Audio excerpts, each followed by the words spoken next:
Hi friends, అందరికీ నమస్తే. Welcome to విశ్వ రహస్యం. ప్రతి మనిషికి డబ్బు సంపాదన కావాలి. ప్రతిరోజు జీవుడు ఏదో ఒక పని చేస్తూ డబ్బు సంపాదన కోసం వెళుతూ ఉంటాడు. దానికోసం తాపత్రయ పడుతూ ఉంటాడు. కానీ ఒక విషయానికి గుర్తుంచుకోండి, మీరు డబ్బు సంపాదన కావాలి అనుకుంటే దృఢమైన సంకల్పం మీ మనసులో ఉంచుకోండి. నిజాయితీగా ధర్మంగా మనసులో సంపద గురించి అనుకోండి. సంపద అనే పదాన్ని ఉచ్చరించండి. ప్రతిరోజు నిద్రపోయే ముందు 5 నిమిషాల పాటు నెమ్మదిగా సంపద అనే పదాన్ని ఉచ్చరించండి. సంపద ధనం మీకు చేకూరుతుంది. The power of subconscious mind పుస్తకంలో జోసెఫ్ మర్ఫీ చెప్పిన విషయాలు ఏంటో చూద్దాం రండి.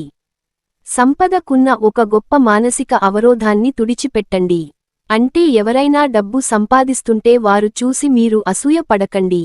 ఎవరైనా అవినీతికి పాల్పడి డబ్బు సంపాదిస్తున్నారని చూసి విచారించకండి, బాధపడకండి. మీ అనుమానం నిజమైతే ఆ వ్యక్తి తన మనోధర్మాన్ని వ్యతిరేకంగా పనిచేస్తున్నాడు అన్న విషయానికి మీకు తెలుసు. కాలక్రమాన మనసు యొక్క చట్టం అతనిలో పరిణామం తీసుకువస్తుంది.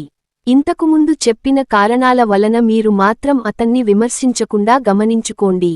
గుర్తించుకోండి, మీ సంపదకి అడ్డు, అవరోధం మీ సొంత మనసులోనే ఉన్నాయి. మీరు ఆ అవరోధాన్ని తొలగించగలరు. ప్రతి ఒక్కరితో మంచి మానవ సంబంధాలు ఏర్పరుచుకోవడం ద్వారా దీన్ని మీరు సాధించగలరు. ఇక నిద్రపోవడం వలన కూడా మనము ధనుకులుగా ఎదగవచ్చు. ప్రతి రాత్రి నిద్రపోయే ముందు ఒక పద్ధతి పాటించండి. సంపద అనే పదాన్ని మళ్ళీ ఉచ్చరించండి. నెమ్మదిగా, సులభంగా, అనుభూతితో జోలపాట పాడినట్లు దాన్ని మళ్ళీ ఉచ్చరించండి. సంపద అనే ఒక్క పదం ఉచ్చరిస్తూనే నిద్రపోవడానికి ప్రయత్నించండి. అంటే సంపద అని అంటూనే నిద్రలోకి జారుకోండి. త్వరలో ఫలితాన్ని చూసి మీరే ఆశ్చర్యపోతారు. డబ్బు ఒక మంచి తుఫానులా పుష్కలంగా మీ మీదకి దూసుకు వస్తుంది. మీ ఉపతనాత్మక మనసుకున్న అద్భుతమైన శక్తికి ఇది మరో ఉదాహరణ. మీ మనసుకున్న శక్తులతో లాభం పొందండి. అదేంటో ఒకసారి చూద్దాం రండి. అతి సులభమైన మార్గంలో ధనుకుడిని అవుదామన్న నిర్ణయం తీసుకోండి. మీ ఉపచేతనాత్మక మనసు సాయంతో అది సాధించండి.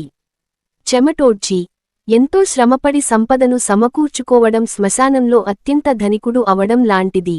మీరు అంతగా శ్రమ పడాల్సిన అవసరం లేదు. ధనం అనేది ఉపచేతనకు సంబంధించిన నమ్మకం. డబ్బుకి సంబంధించిన ఆలోచనలతో మీ మనసులో నింపండి. అనేక మందితో వచ్చిన చిక్కేమిటంటే వారికి ఆసరా కలిగించే అదృశ్య శక్తి లేదు. నిద్రపోవడానికి ముందు సంపద అనే పదాన్ని నెమ్మదిగా, తాపీగా ఒక 5 నిమిషాల పాటు మీలో మీరు అనుకోండి. మీ ఉపచేతన మీ జీవితంలోకి సంపదను తీసుకువస్తుంది. సంపద అనే భావన సంపదని సృష్టిస్తుంది. దీనిని అన్నివేళ జ్ఞాపకం ఉంచుకోండి.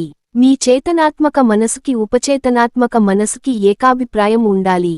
మీ ఉపచేతనాత్మక మనసు మీరు దేనినైతే నిజం అని అనుభూతి చెందుతారో దాన్ని స్వీకరిస్తుంది. ప్రబలమైన ఆలోచన సంపద గురించి ఉండాలి, దరిద్రం గురించి కాదు. సంపదకు సంబంధించిన ఏ మానసిక సంఘర్షణైనా మీరు తరచూ ప్రతి పగలు, రాత్రి నాకున్న అన్ని వ్యాపకాలలోనూ నేను అభివృద్ధి సాధిస్తూనే ఉన్నాను అనుకోవడం ద్వారా అధిగమించగలరు. ఈ వాక్యాన్ని మళ్ళీ అనుకోవడం ద్వారా మీరు మీ అమ్మకాలని పెంచుకోగలరు. ప్రతిరోజు నా అమ్మకాలు పెరుగుతున్నాయి, నేను ముందుకు వెళ్తున్నాను, అభివృద్ధి సాధిస్తున్నాను, ప్రతిరోజు అధిక ధనవంతుడు అవుతున్నాను. ఈర్ష్య, ద్వేషాలు సంపద ప్రవాహానికి ఆటంకాలకు నిలుస్తాయి. ఇతరుల సౌభాగ్యాన్ని చూసి సంతోషించండి. మీకు మేలు జరుగుతుంది, సంపద వస్తుంది. సో ఫ్రెండ్స్, మీరు డబ్బు సంపాదన రావాలి అంటే ప్రతిరోజు నిద్రపోయే ముందు మీరు సంపద అని ఉచ్చరించండి. మీ మైండ్లో ఎప్పటికీ ఆ పదాన్ని గుర్తించుకోండి. పదే పదాన్ని గుర్తు చేసుకోండి. మీ పనిపై మీరు దృష్టి పెట్టి ముందుకు వెళ్ళండి. కొద్ది రోజుల్లోనే మీకు సంపద చేకూరుతుంది.